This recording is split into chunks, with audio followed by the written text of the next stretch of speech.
Cheers guys, Epyx here. Gonna do a standalone episode dealing with my picks for the best virtual reality games and experiences of 2018. Now, some platforms will not be represented, like the Oculus Go. Doesn't mean that there's no good titles there. It simply means I don't own it. Vive, Rift, and PlayStation VR, all covered here, guys. The only criteria, it had to be released in 2018. If it's a game that came out previously, it would have to be a pretty damn significant update / overhaul, something in the neighborhood of a massive piece of DLC. So with that said, guys, sit back, chillax. Let's dive into my VR picks for 2018. In no particular order, guys, first up, Moss, a puzzle adventure game released back in February featuring fantastic and compelling characters and a pretty interesting world to explore. That exploration can be peaceful at times or devolve into chaotic conflict, both of which are handled brilliantly in my opinion. If you're looking for a game with heart and soul, then look no further than Moss, available on all of the big three. Beat Saber, the game that took what worked in Audio Shield and then added its own silky layers of musical rhythm gaming goodness.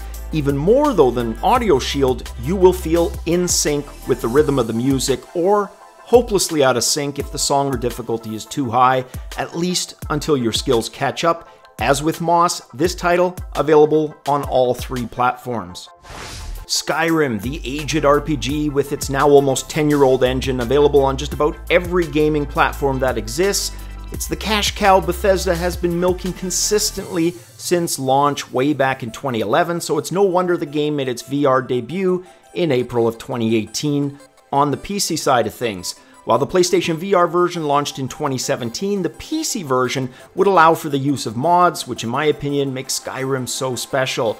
Bethesda, never a company known for bug-free launches. Looking at you, Fallout 76, and, well, pretty much every game. But since Morrowind, the devs added a tool set, which the community has used to not only add all kinds of amazing content, but to partly do Bethesda's job of bug fixing. The community patches released for the game read like novels, but are definitely where all mod installs should start. I recommend graphical and game overhaul mods, as well as new quest item and combat ones. Sink yourself into hundreds of additional hours of gameplay this way. As with the first two titles, also available on all three platforms. Astrobot Rescue Mission, a PlayStation VR exclusive that takes the tried and true 2D and 3D genre of platform games into VR in a way that both defies and yet exceeds expectations. It's a game filled with memorable characters, puzzles, and so chock full of moments. It's going to be one of these games you talk about in the future with much nostalgia. For example, your first instances of realizing you're more than just a controller of Astrobot, you're also part of the gameplay mechanics, whether it's using your head to bash objects or to look around and behind the game's numerous innovatively designed levels. It's also the type of game you will want to come back to trophy complete after a successful first run through. Another PlayStation VR exclusive, Tetris Effect, does what Astrobot did for platformers in VR for puzzle games. While a lot of the gameplay mechanics don't immediately scream of VR originality, the music and the pacing is so psychedelically wonderful, you will experience severe time dilation. Hours are gonna pass like minutes, and just one more level will be your battle cry to those seeking to pull you away from mundane stuff like eating and sleeping. Not only do each of the levels feel unique and with their own aesthetics, all the variety ends up working and feeling cohesive. It's a hard thing to explain if you haven't tried it, and I'm not just talking about retro gamers like me. I mean anyone who enjoys puzzle games needs to give this title a go. Creed Rise to Glory, yet another PlayStation VR exclusive, and some may knock the PlayStation solution for not being the most robust of the big three in terms of tracking, for example, but you can't really knock them for a lack of outstanding games. Creed Rise to Glory takes the best cinematic boxing moments from all the Rocky and the Creed movies and distills them down into memorable gameplay moments. This is not simulation boxing though, and that needs to be stressed. Think of more like Mike Tyson, NES style Punch-Out, Super Punch-Out. That's what this is, and it pretends to be really nothing less, nothing more. You can use the game as part of a fitness regime, a party game, and yes, I missed mentioning this one for the week's VR show, but hey, I knew I'd missed some, but yes, this would make a great party game. The action is hyped and over the top, exactly what you would expect for a game based on the Rocky franchise of movies. Next up, Firewall Zero Hour. Okay, I know, the fourth PlayStation VR game in a row, and unfortunately an exclusive one at that, but what can I say? The PlayStation has had some terrific gaming moments in 2018. Probably one of the best first-person multiplayer shooters available in VR. We've got some great indie ones over on the PC side of things, but this title feels extremely polished. It works with the aim controller. In fact, it's the only way I'd recommend playing this title. It's also a title that gets a lot of developer love, having just released their third bit of DLC in the same year it launched. And the updates don't just feature fixes, they also include features, added gameplay content, etc., as evidenced in this week's VR show, where I talk about the Containment DLC.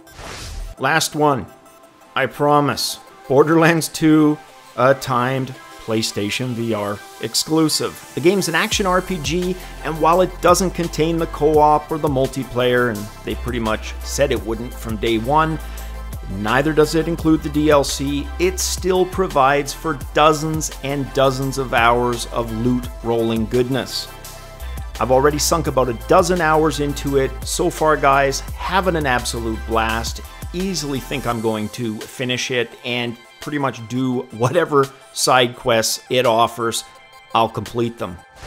This time a Rift exclusive. Brass Tactics launched in 2018, and in my opinion, like some of the other games I mentioned, it did for RTS games what those did for their genres.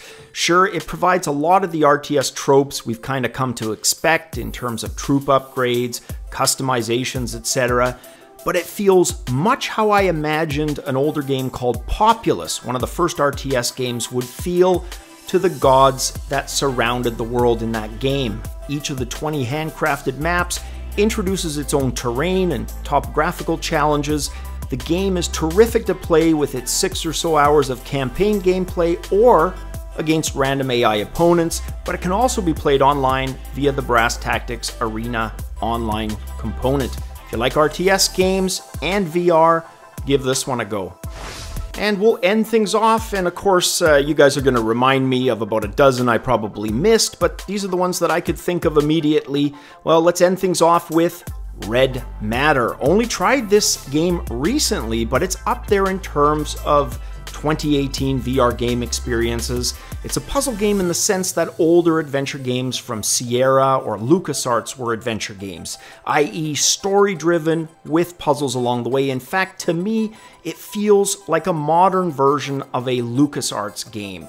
You know, something like Monkey Island, at least in terms of atmosphere and aesthetics. Obviously, it's a sci-fi Cold War game, but it does a great job on either Rift or Vive. And like other similar style games, like the Solace Project, for example, what I love in Red Matter is what they do with both the touch controllers and the Vive wands in terms of integrating them into the game world. It feels and makes manipulating with them extremely immersive and seems like such a logical thing to do. You gotta wonder why more devs haven't. Now, there's not really much I don't like, just wish it had been a bit longer, but hey, the length worked. Well, like I said, I probably missed some in there. Now's your turn to tell me what I missed in the comments below, guys. What were your favorite VR experiences? Any platform counts. If you've tried it, you liked it, let us know in the comments below. Guys, have a fantastic holidays 2019. We'll catch you again in the next video. Cheers.